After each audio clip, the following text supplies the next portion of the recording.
Veamos qué son las medidas de protección. Las medidas de protección son disposiciones judiciales o medidas que el juez puede dictar a fin de proteger los derechos de las víctimas y demás participantes en el proceso penal,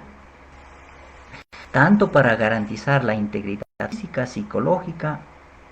o emocional de la víctima u ofendido. Si se estima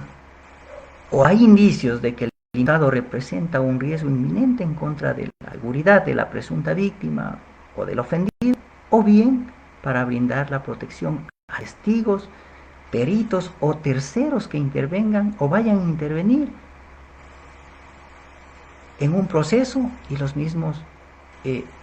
vayan a intervenir para ayudar al esclarecimiento de los hechos dentro de un proceso penal. ¿Por qué son necesarias las medidas de protección? Porque quienes han sido víctimas de un delito quedan expuestas casi siempre a una doble o múltiple victimización, no solo por la sufrida a manos del delincuente al momento de la comisión del acto delictuoso,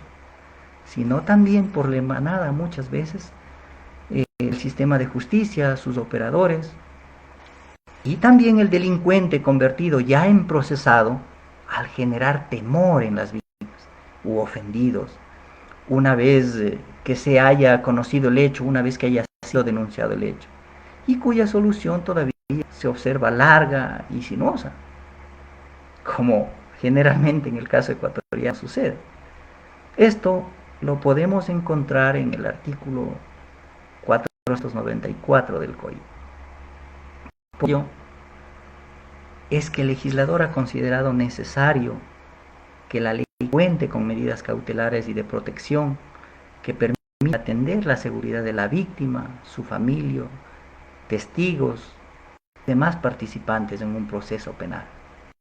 De esta manera, se reconoce que la protección a las víctimas u ofendidos nace de una relación recíproca con el Estado, en la que por un lado se encuentra la obligación que tiene toda persona de cooperar con la administración de justicia en los procesos penales,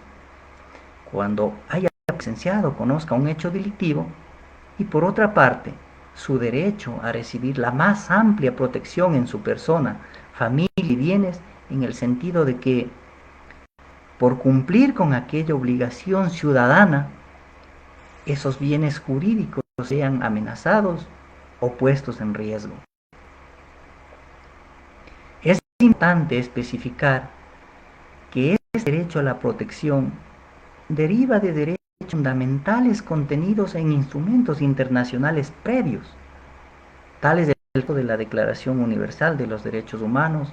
en su artículo 3, que el Pacto Internacional de Derechos Civiles y Políticos regula este mismo derecho en el artículo 9, a nivel regional en el artículo 25 de la Convención Americana sobre Derechos Humanos, el derecho a protección judicial, y en el artículo 63.1 se dispone que la Corte garantiza al lesionado el goce de su derecho o libertad conculcados, así también como la reparación de daños. Y en el artículo 63.2 se insta a la Corte a tomar medidas provisionales que considere pertinentes en los casos de extrema gravedad, urgencia y cuando se haga necesario evitar daños irreparables a las personas. Tenemos entonces que las medidas de protección son la garantía para la seguridad como para la integridad personal.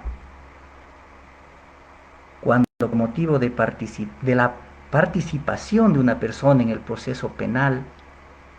éstas puedan verse en peligro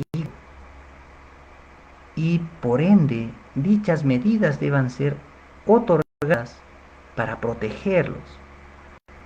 a fin de que la víctima, ofendido u otras personas participantes del proceso penal estén en la posibilidad de continuar desarrollando sus actividades personales y laborales de manera regular, es decir, sin ningún tipo de limitación derivada por la amenaza o temor de sufrir daño o inclusive una consecuencia fatal, tanto en su esfera personal como en la familiar. Es en este sentido que las medidas cautelares y de protección eficaz que constan en el artículo 494 del COIP se incorporan a las medidas de protección señaladas en el artículo 558 y 558.1 del mismo COIP, en las que se faculta al Ministerio Público, bajo su más estricta responsabilidad, el solicitar al juez fundada y motivadamente su aplicación cuando estime que el imputado representa un riesgo inminente en contra de la seguridad de la víctima, más personas que colaboran para esclarecer el delito. Llegado a este punto,